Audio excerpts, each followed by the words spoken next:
It's an early morning.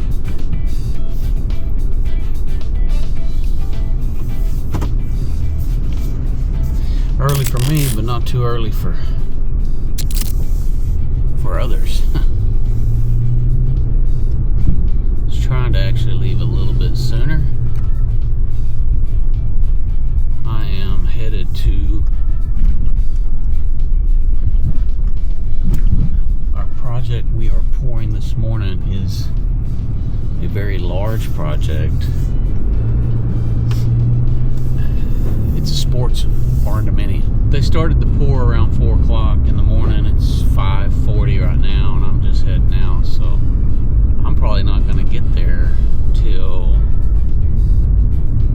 7:30, 8 o'clock, maybe, because it's a good ways for me to go. This project is a little bit out of our typical build radius, but like I said, it's a special project.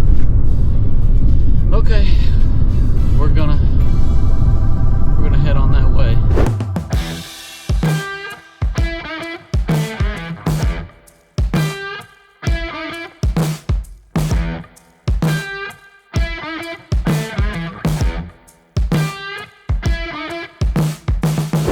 Well, here we are. Got, looks like one more truck. Well, just about complete. We do have the other side over there. So the main part of the slab. Got one more section here.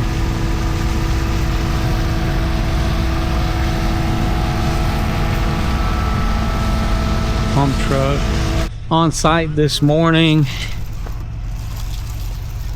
This is a sports Barndominium. It's going to be a really cool project. These guys just started this about 4 o'clock this morning. Brandon, been here all night, literally. But I got here and it's just about done. That's about par for the course. You know, Josh always showing up at the right time. But we're gonna get some drone footage, stuff like that, so we can have some documentation of this project. Pretty quiet here. So we're waiting on another truck to get here.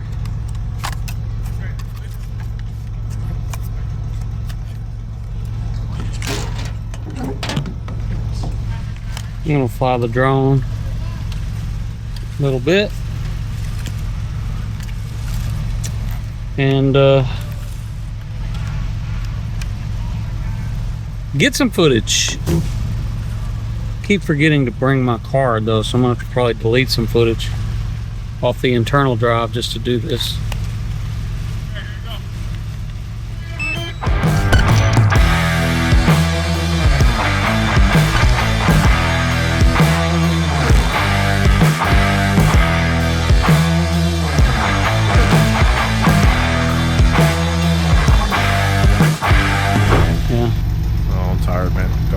This is good timing for you then.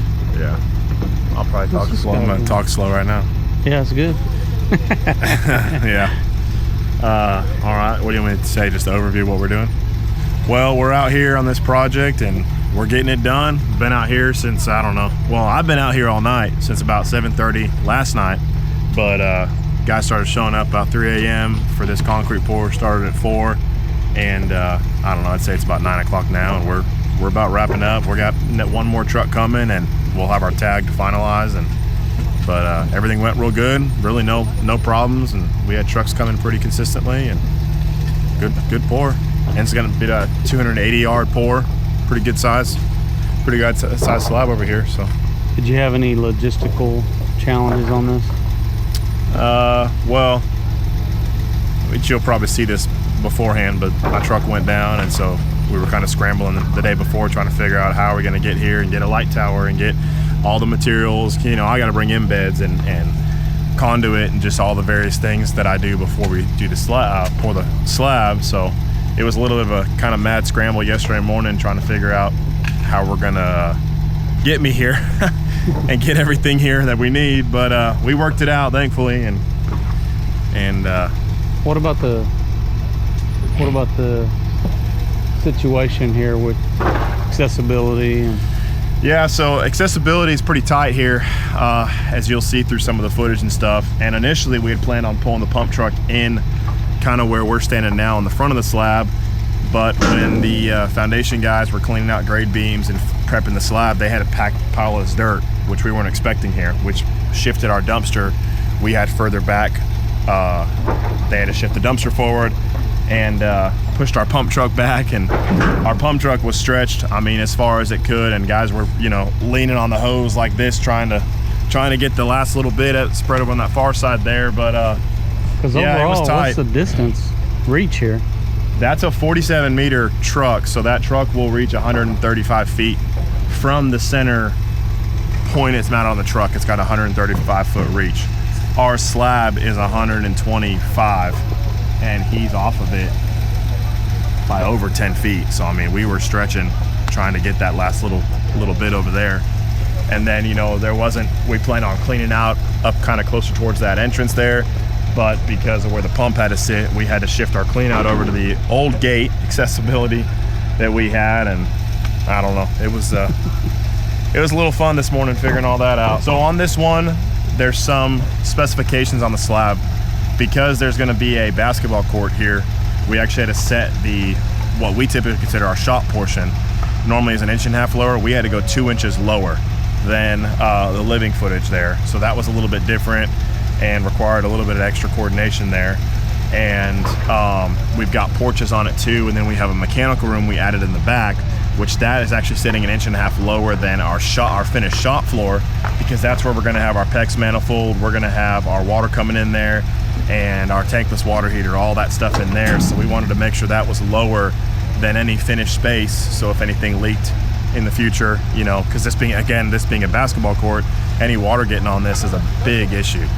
So really just trying to make some preparations for that kind of stuff. So like you'll see, that mechanical room is, you know, probably 3.5 inches lower than our finished living, and which is not typically how we do things. We had to run like a hose bib as well through the slab, because we're not going to have the wall space to run any sort of really, I mean, we'll have some electrical, but to run any sort of water utilities like that, we don't have the space for it. So we did some preparations there, run it through the slab. We ran a 2-inch PEX underneath the slab coming up in the mechanical room in future preparations for fire sprinkler provisions. We also ran a 2-inch conduit sleeve for gas line here, for propane line, because there's a ton of rock, and trying to dig and trench to go around for a propane line later was going to be a lot harder, and we already had the trench and the grade beam open that we could just drop the conduit in. So we did some future stuff like that to kind of help prepare us on this one. Yeah, so some of the initial beginning stages of this project actually started with an existing structure. So pretty crazy. We had to tear down a Barndominium to start a new one. A lot smaller Barndominium, but I thought it was kind of interesting though, as we were doing the demolition, we were able to kind of learn a little bit about unbuilding something, so that you know, just understanding how the performance of what somebody else had done, how it was working. And we learned a few things, I think, through that process, just to see maybe what more reinforces why we do what we do, and some of the pitfalls that can happen. Because this building that we tore down was only 3 or 4 years old, I think, maybe 4 years old. So it was very strong. A lot of concrete that we tore out of here. As a matter of fact, we spent 3 weeks just demoing, not the building. We took the building down pretty quick, didn't we? About 3 days we had the building down. We took that down, and then we had all the foundation and a large amount of parking that we had to dispose of, that we pulled out. But all of the parking areas, retaining walls, and then doing the pad site probably took us another 3 to 4 weeks. Which is time that we lost on getting this project going. But Yeah. some other things, we got a power line that runs right here over our head, which we're in the middle of the property. Yeah. So it's going to be, this is an order that we're putting in to move this power line, or to reroute the power technically across the front of this property. So we met with the power company out here, and there's just a lot of things. We're going to have 400 amp service. Yep. For this structure. Looks like we just got our last full truck probably. Yeah. Just showed up. So exciting build for sure. It's a sports barndominium. As I told you guys, it's going to be a full gymnasium. It's going to have a 2-story living quarters on this side with a walkout balcony off that area over there. There's been a lot of coordination involved. When we initially set out to look at this project, they actually had it drawn to go this way, which I quickly realized that's where most of the slope was going, was this way. So it made more sense for us to, based on the nature and the quality of what we were building here, it made more sense for us to actually turn it. Yeah. As we started looking at it. So this has been a process to get to this point, but getting the concrete poured, I'm real excited. So this is exciting. We'll be generating steel. We got, this is a single slope project. It's going to require some big heavy duty I-beams. 24-inch beams, I think, is what we got coming. 24-inch I-beam by 68 pound per foot I-beam for your main roof line. Yeah.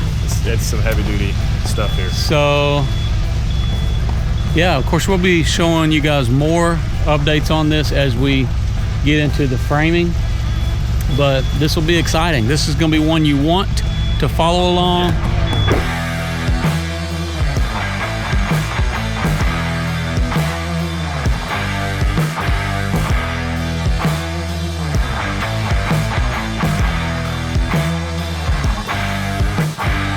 Okay, well, all the concrete is now poured, and you can see right now doing the final preparations.